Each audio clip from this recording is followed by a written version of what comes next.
Olá, meu querido! Bem-vindo a mais uma aula do curso de projetos elétricos aqui da Engerral. Quando a gente começa a falar de normas técnicas, nascem dois perfis de projetistas. Escuta primeiro o que eu tenho para dizer, depois você me fala em qual desses perfis você se encaixa.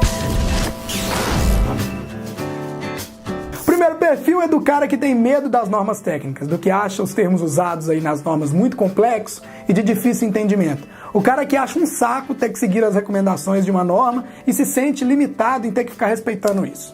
Já o segundo perfil é do cara que gosta de ler a norma, que gosta de seguir as recomendações e tem prazer em ter aquele conhecimento. E ao ser questionado ou colocá-lo em prática em qualquer decisão, ele vai saber onde recorrer para embasar aí as suas ações, né? Bom, se você se enquadrou nesse segundo perfil, parabéns, é o primeiro passo para ser um bom projetista. Esse é o primeiro passo mesmo, ter interesse em aprender e respeitar as normas. Agora, se você se identificou aí mais com o primeiro perfil, eu lamento lhe dizer, mas para ser um bom projetista, você precisa sim conhecer as normas e as suas recomendações. Só que aí vem a parte boa desse curso.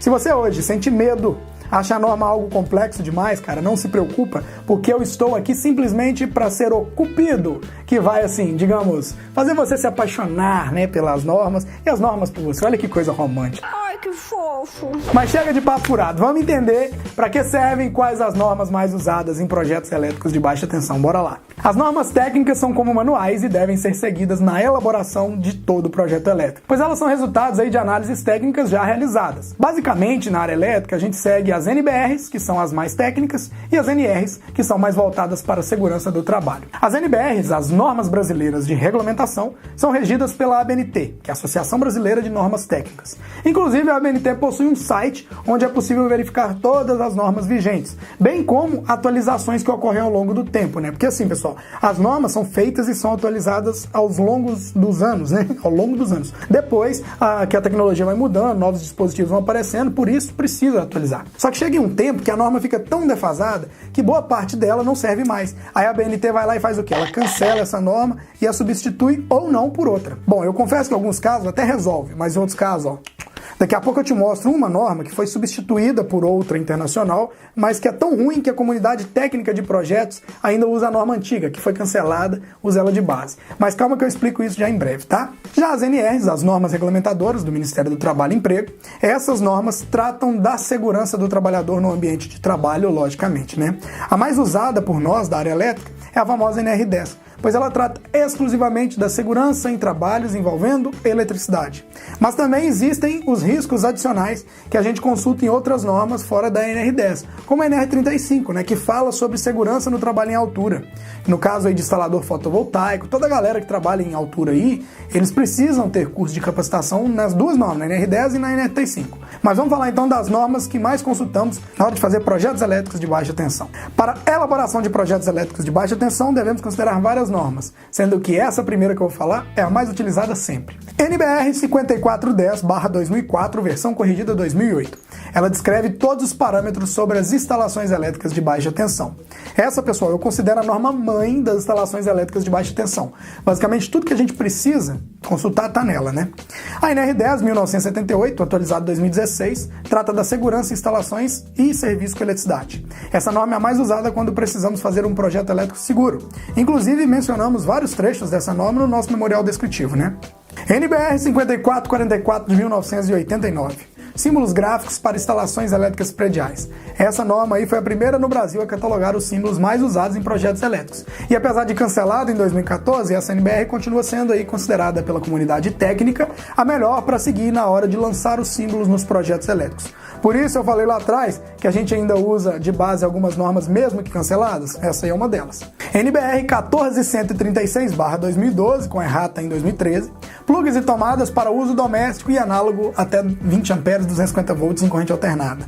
Basicamente, essa norma foi criada para regulamentar aí a famosa tomadinha de 3 pinos do padrão brasileiro, né? Hoje nós temos que seguir essa norma, pois só achamos tomada de 3 pinos para comprar no mercado aí. Então, essa norma regulamenta. NBR ISO 8995-1 de 2013. Ela substitui a velha NBR 5413, que é para iluminação de ambientes de trabalho, tá? Ela trata do interior. Quando você for projetar iluminação para ambiente de trabalho, você deve consultar as considerações dessa norma. Ela também é bem tranquila e eu considero de grande importância para dar mais conforto térmico e visual ao trabalhador. Particularmente, eu acho uma norma muito importante, tá? E por fim, a NBR 10898/2013, que trata de sistemas de iluminação de emergência. Toda vez que você for projetar os prédios com corredores, escadas de incêndio, ou for projetar espaços públicos ou com aglomeração de pessoas, você vai precisar recorrer a essa norma. Ela é uma norma bem pequenininha, tá? E ela vai te ajudar a definir basicamente onde posicionar e como dimensionar os pontos de iluminação de emergência. Bem massa. Entendidos?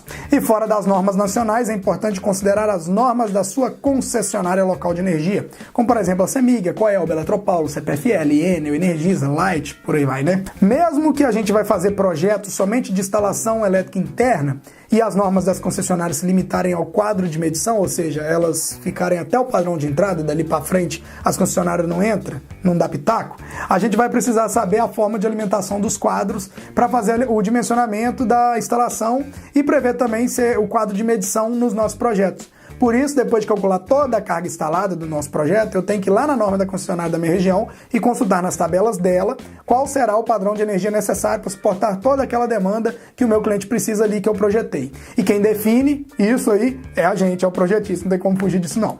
Bom, legal? Deu para anotar todas as normas aí? Não preocupa não. Precisa anotar não, sabe por quê? Porque eu estou disponibilizando aqui um link com cada uma dessas normas na descrição para você fazer o download, tá? Mas uma observação importante. Infelizmente é preciso pagar para ter a licença das NBRs da BNT. Mas isso é válido para quem quer ter uma licença, tá? Não, apenas para consultas didáticas, como está sendo o nosso caso, a gente acha elas na internet que outras pessoas disponibilizaram. E são esses links que eu estou compartilhando aqui com vocês, tá bom? Se tiver alguma consideração ou dúvida sobre essa aula, não se esqueça de comentar pra gente. Um grande abraço e até a próxima aula.